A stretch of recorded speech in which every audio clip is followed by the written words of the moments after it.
Ate Loto, 550. 550.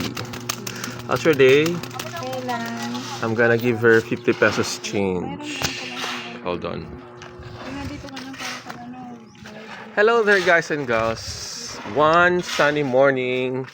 The sun is so high. Give me strength and energy to keep on going. Hope you also okay.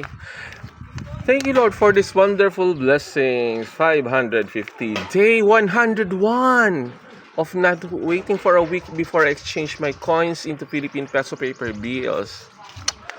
Road to 1 million peso saving challenge. Do the same thing, okay? Earn, save, invest on your own, not in any networking or in any pyramiding scams. Not too good to be true promises, business transactions, or any business proposals. Avoid that.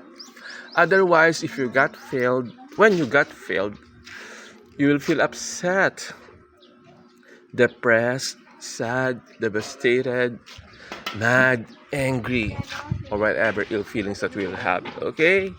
Beware and be aware. And then expand and enjoy.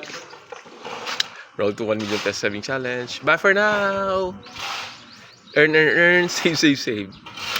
Bye.